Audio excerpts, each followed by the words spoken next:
Hello, this is Brody Melby with my Capstone project. I made a website for a client that was a playwright and wanted to display their some of their works online. So here's the main page. And if we go into the work section, uh, here's how I'm displaying her different items. And if I go to this page, here's an example of the how I'm displaying my client's different items. So, and for the news page, originally I was going to use a blog here, but my client decided she just wanted more of a text box area. Uh, I think she felt a little intimidated by the blog, but I've the styling for the blog and whatnot all on her website server, so if she ever switched her mind, that could be easily implemented. So I decided to create a custom WordPress theme. I originally here's an example of I started with a static site and I used Bootstrap to kind of get everything situated. I like the column functions in Bootstrap. And then, so here's just an example of where I started. Obviously, things changed. Um, so I had stuff just in HTML files, and then I used blank WordPress template, and then I slowly started putting converting my HTML into WordPress files. So here's my header, which is pretty handy to put your stuff in on the header so that you don't need to do it for every page, and then the footer also.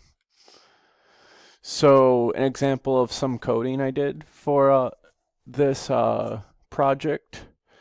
Here is the code for the works page. So that's this page. So how this page works is I create a custom post type with a plugin on WordPress, and the PHP is going to create a WordPress query, and for every post type in the work section, they're going to create a link to that post, and it's going to grab that post's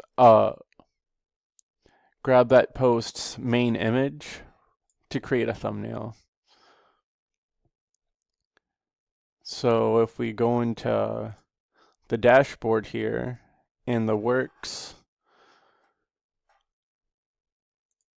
if I wanted to add a new item,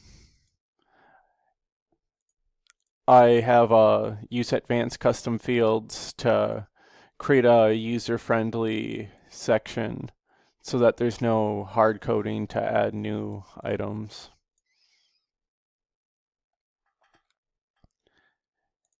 And so then those posts are displayed on this page, and here's my all those fields you saw. Here they are up here, and then they get inserted into the posts page with this PHP, and there's different conditional logic, kind of like, if for an example, if my client set up images to put in a slideshow, the main image isn't going to be displayed because that would just be a few too many images, and the slideshow does that fine. Also, if there's no uh, text here for the quotation, it won't be displayed. But also, if they want to put text in the quotation, but they don't have a site, then this won't be there. Just different, just covered every specific possibility that could be used.